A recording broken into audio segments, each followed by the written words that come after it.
It's time for Backroads with Brad.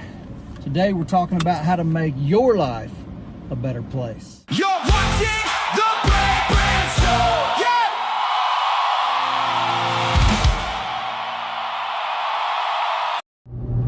Yeah. So today I want to talk about how to make your life better.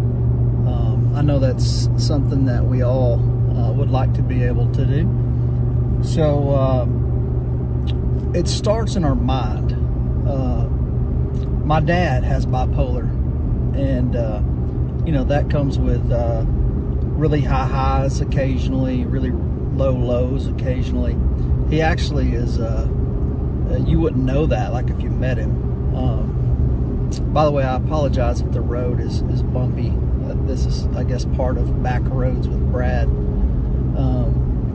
But my dad one time was hospitalized for depression, and he went in late at night, and he was in there for depression, and so he's thinking thoughts that are depressing, and so he's thinking, man, nobody even knows I'm in here. But then he made a conscious choice before he fell asleep that night. He said, you know what? No. Instead of dwelling on the negative, I'm going to choose to believe that somewhere right now somebody is praying for me. And so that thought enabled him to relax, go to bed, and he woke up the next day with that same mental attitude. And he went down to the common area, and he struck up a conversation with a lady that was in there, and all kinds of folks were in there for various reasons. Some of them had things like bipolar, and so they were experiencing depression. Some of them were in there for things like substance abuse issues, addiction issues, just various things. And this one particular lady said, give me just a second, I've got to merge onto this highway. This one particular lady told him, she said, man, I don't like being locked up in here. I feel like I'm locked up in here. And so he said to her, well, I don't look at it that way. Rather than me being locked up in here, I think of it as anybody that would want to do me harm, anybody that would wish me ill, they're all locked up out there. And so in here, I'm safe from them. And so that's how he coached this lady to think about her situation. And you could see a marked improvement on her outlook. And so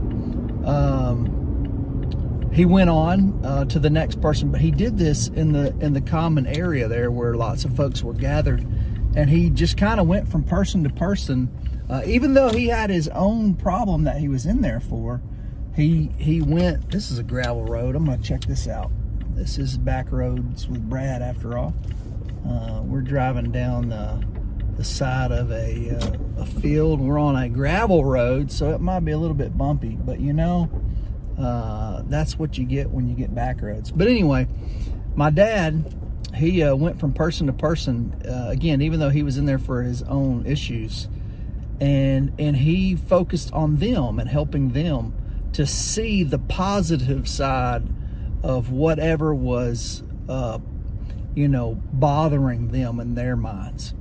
And so he did this so much that patients started seeking him out as if he were one of the therapists, and he was a patient himself. So this went on that way until the day that he got out of there, and I don't know how long he was in there, but he actually ended up getting out early, because what he discovered was his positive mental attitude and his focus on helping others with their issues was not only medicinal for them, but it was medicinal for him. I'm in the middle of a farm road in between fields, and so that's why there's so much bumping. Just hang with me. but it's so beautiful.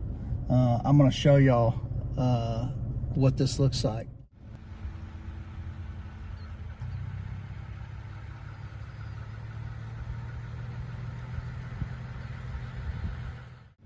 Philippians chapter 4 verse 8 puts it this way. Finally, brothers and sisters, whatever is true, whatever is noble, whatever is right, whatever is pure, whatever is lovely, whatever is admirable, if there is anything excellent or praiseworthy, think about such things. And so it all starts in our minds. You know, life is very difficult, and we all go through things that seem like, man, I don't know how I'm going to make it through this. But it starts with that mental attitude. And so it reminds me of a story from Chuck Swindoll. Speaking of your attitude, he has a great quote. I would Google it. I encourage you to Google it. Chuck Swindoll, he's a pastor. Chuck Swindoll attitude quote. Check that out. But he tells a story about these two guys that were in the hospital together. One of them had a condition that required him to lay flat 24 hours a day, 7 days a week in his hospital bed. He couldn't sit up. The other guy had a similar condition, but his condition required that for an hour every day he had to sit up. And the one that sat up for an hour a day, just so happened these guys were roommates in their hospital room. His bed was close to a window, and so the guy who was laying flat, we'll call him guy A, he every day, you know, he's staring at the same ceiling. You know, how many times can you count the ceiling tiles in a room before you know there's exactly 23, and you don't want to do that anymore? But guy B, he would set up and he would look out the window and he would describe for guy A the things that he was seeing outside the window. And so he would talk about this beautiful park that was out there. He would talk about young couples that were in love, that were walking hand in hand together. He would talk about you know, kids. He said there was a pond out there and kids were coming to feed the ducks, and there were baseball fields and softball fields, and there were little league games going on, and there were picnics happening. And he just described each time he would set up for an hour these really idyllic, amazing scenes for guy A to hear. And at first guy A was real excited about it, right? Because he's stuck in this hospital room and he has nothing to look forward to. And but over the course of time that they were in this hospital room together, guy A began to be jealous that guy B got to see these things. And in fact, he became so jealous that he became embittered, that he's just laying there stuck staring at the ceiling every day. And so he gets so embittered that he just loathes his roommate. He hates him. And one night, in the middle of the night, guy B, the guy who has to sit up, who describes the scenes for the other guy, he has some sort of medical emergency. Excuse the bumpiness, I'm on a gravel road. But he has some sort of medical emergency, and he's choking, and he can't reach his call button. Now, guy A, he knows that this is happening to guy B, but because he's so mad at him, just ignores it and doesn't use his own call button, and guy B ends up dying. And so when the hospital staff discovers what happened, they come in, and of course they move guy B out of the room. And guy A asks, he says, "Hey, would it be okay if y'all were to move me to the other side of the room?" They said, "Sure, we can do that." So they move him over near the window, and he waits, because he's not supposed to do this. So he waits until they all leave, and he gets all of his strength. He musters all of his strength, and he works himself up onto his elbows, and he glances out the window, and outside of that window was a blank wall. There was no park. There were no couples walking hand in hand. There were no picnic. blankets and baskets. There were no Little League games. There were no kids feeding the ducks. There was no pond. It was a blank wall. The moral of the story, obviously, is that both of them were in really the same situation. They're stuck in a room. They don't have a whole lot to look forward to. This guy B is able to sit up for an hour a day, but again, he's looking out at a blank wall. But he chose to imagine and think about good things, all the things that he described, even though he was in a bad situation. And so, I thought that was such an amazing story. Right outside of my window right here is some honeysuckle. I don't know if y'all know about honeysuckle in Arkansas, but I'm gonna hop out and get you some, and I'll show you all about honeysuckle if I don't get bit by a snake. We'll see if I can get out and get it.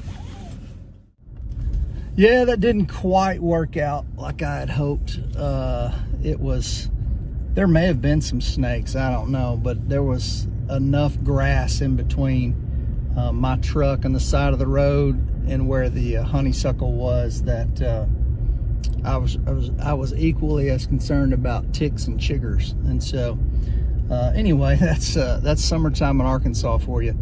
I hope that today's episode of the Brad Branham Show has been an encouragement to you. I want to make this a recurring weekly segment on Thursdays where we'll do Backroads with Brad, and so it'll be fun. We'll just drive down some of these back roads. Some of them may be along the sides of fields or whatever, but and we'll talk about things that hopefully will benefit you, benefit your life, and encourage you. You know, I'm a pastor. Some of you know that. I'm not heavy-handed with it because, well, I just don't want to be that way. But you know, I have a pastor's heart, and so I care about people, and so I want to encourage you. So I hope this channel is encouraging to you, and so I look forward, if you like this type of content, I look forward to you joining me next Thursday for something similar. The Brad Branham Show! The Brad Branham Show! The Brad Branham Show! One final shout out to City Drip. This is not a sponsored video. They're just a new coffee shop in Wynne, Arkansas, and I tried them today. It's pretty good. I do decaf because I have a condition called POTS, and so I can't do a lot of caffeine. But I had their decaf black hot Americano, and man, it's pretty decent. So shout out to City Drip. If you live in the Northeast Arkansas area, go and check them out. God bless.